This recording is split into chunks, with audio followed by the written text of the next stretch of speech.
In the third period of Colin Ryan's first day in middle school, the teacher wanted to do a getting to know you exercise. And so she had the students fill out a questionnaire. Assuming that the answers would be private, Colin felt comfortable being completely honest. He was dismayed a few moments later when the teacher collected the papers, shuffled them, and then redistributed them. Each child was told to read out the student's name on their sheet and then to share their favourite 3 answers. Unfortunately for Colin, his paper ended up in the hands of one of the coolest and meanest kids in the class. Unsurprisingly, his favourite answers of Colin's were the 3 worst ones to be read out aloud.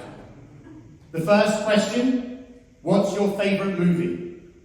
Colin had answered Beauty and the Beast, which, while clearly a Disney classic, was not necessarily the type of movie an 11-year-old boy wanted to be known for loving. Immediately, the class erupted into laughter, and Colin's cheeks burned. Next, he read, Where would you like to travel? The other students had suggested exotic, faraway locations. Colin had written, Wherever a book takes me. The laughter reached an even higher decibel as kids started high-fiving each other. Finally, he chose, What do you like to do on the weekends? To which Colin had written, Perform with clowns for Christ. Some people laughed, some people stared at him with a look of disgust, and Colin felt about an inch tall, wishing he could disappear. But then something amazing happened. A voice from the back of the room said, Guys, cut it out. And the room went silent. The voice belonged to Michelle Seaver, and Michelle Seaver was popular and cool. Michelle Seaver had sway, and when she spoke, the room went silent. But Michelle wasn't done. She turned to the teacher and said, Why are you letting this happen? What is the point if we're just going to make fun of each other? As Colin shared at a mock storytelling event, I don't remember the teacher of the kids' names, but I remember Michelle Seaver's name.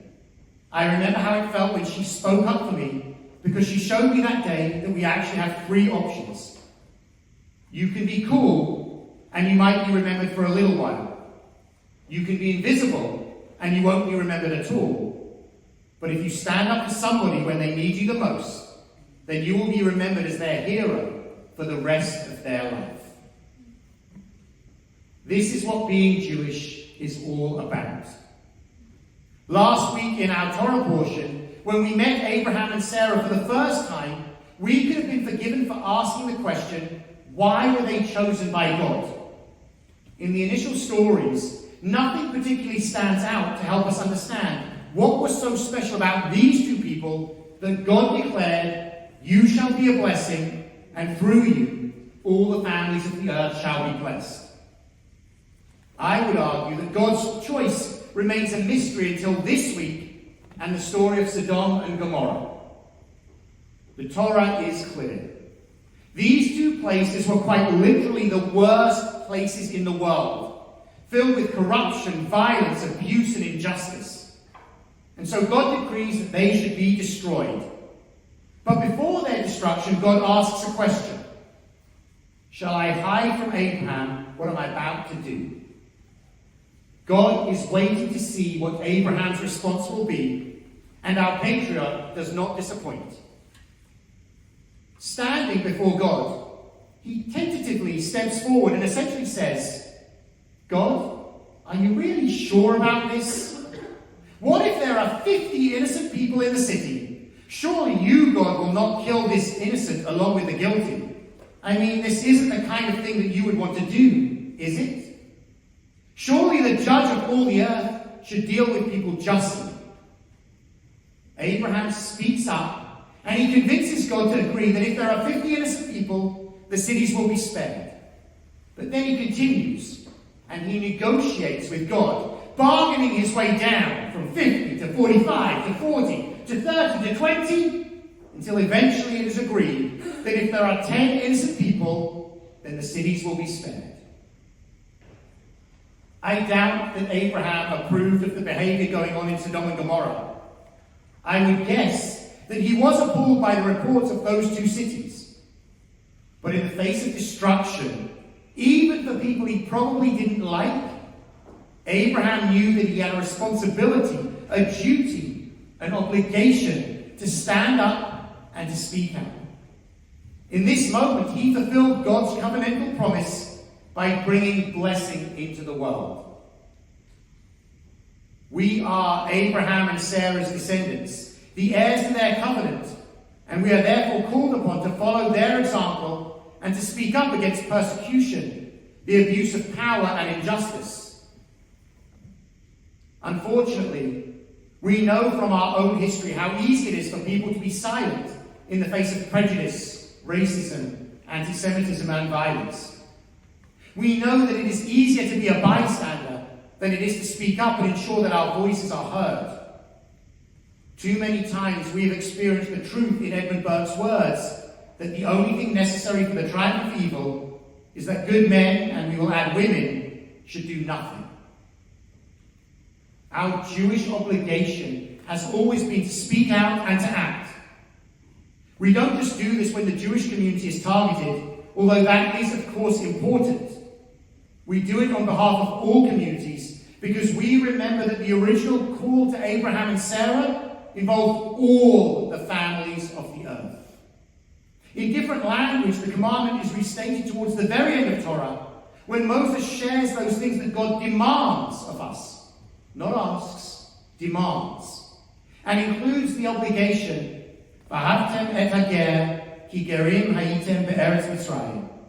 You must love the stranger, for you were strangers in the land of Egypt. In Musar, when we think about the need to be active in the world, we have the midah of achrayut, translated as responsibility.